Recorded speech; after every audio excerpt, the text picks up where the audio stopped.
छोटी लोमड़ी और गुम हुआ तारा एक जादुई जंगल में, जहां पेड़ रहस्य फुसफुसाते थे और नदियां कोमल लोरियां गुनगुनाती थीं, फिलिक्स नाम का एक छोटा लोमड़ी रहता था।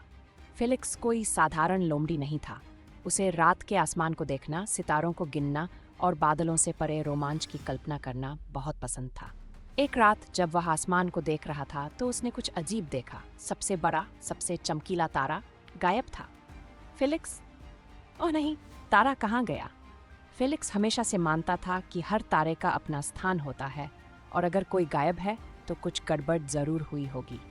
रहस्य को सुलझाने के लिए दृढ़ संकल्पित होकर वह एक साहसिक कार्य पर निकल पड़ा। बुद्धिमान उल्लू से पूछना फिलिक्स जंगल में जल्दी से गया और ओलिवर उल्लू को पाया, जो इस देश का सबसे बुद्धिमान प्राणी था। ओलिवर, एक तारा गायब है। क्या तुम्हें पता है क्या हुआ? ओलिवर ने अपने पंख फुलाए और अपनी बड़ी सुनहरी आंखें चिपकाईं।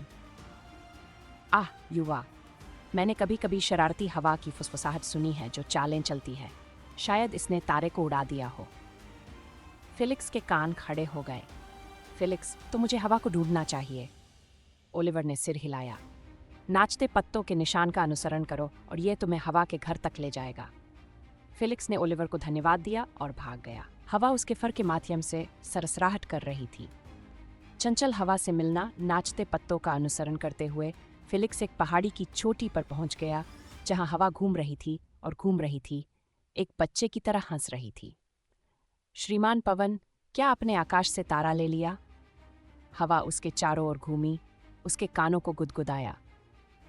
ओह छोटी लोमड़ी, मैं केवल यह देखना चाहती थी कि क्या कोई तारा मेरी तरह उड़ सकता है, लेकिन यह आकाश के लिए बहुत भारी है और अब यह पहाड़ों के पीछे फंस गया है। फिलिक्स की आंखें चौड़ी हो गई। फिलिक्स, तो हमें इसे वापस लाना होगा। हवा उत्साह से घूमी। हवा, चलो चलो, मैं तुम्हें वहां ले जाऊंगी। फिलिक्स ने हवा के झोंके पर छलांग लगाई और साथ में वे पहाड़ों की ओर बढ़ गए। खोया हुआ तारा बर्फीले पहाड़ों के ऊपर। फिलिक्स ने गायब हुए तारे को देखा, जो धीरे धीरे चमक रहा था, लेकिन वापस आसमान में नहीं उठ पा रहा था। चिंता मत करो छोटे तारे, हम तुम्हारी मदद करेंगे। फिलिक्स और हवा ने मिलकर काम किया। हवा ने तारे को ऊपर उठाया, जबकि फिलिक्स ने अपनी पूरी ताकत से धक्का दिया। धीरे धीरे लेकिन निश्चित रूप से तारा ऊपर और ऊपर उठता गया, जब तक कि उसे रात के आसमान में वापस अपनी जगह नहीं मिल गई। नीचे का जंगल सुनहरी रोशनी में जगमगा उठा और जानवर खुशी से झूम उठे। धन्यवाद फिलिक्स, तुम सबसे चमकीले तारों की तरह बहादुर हो। फिलिक्स का दिल खुशी से भर गया। उसने गायब हुए तारे को बचा लिया था और अब रात का आसमान एक बार फिर से सुंदर हो गया था। रात फिर से चमक उठी। फिलिक्स नरम घास पर लेटा हुआ था, सितारों को देख रहा था। हवा उसके बगल में नाच रही थी, चंचल धुनें फुसफुसा रही थी। उसने सीखा था कि कभी कभी चीजें खो जाती हैं, लेकिन दृढ़ संकल्प और दयालुता के साथ उन्हें हमेशा फिर से पाया जा सकता है। फिलिक्स, शुभ रात्रि। सितारे, अच्छी नींद लो। और इसके साथ छोटी लोमड़ी ने अपनी आंखें बंद कर ली, ये जानते हुए कि उसके साहसिक कार्य ने रात को थोड़ा उज्जवल बना दिया है।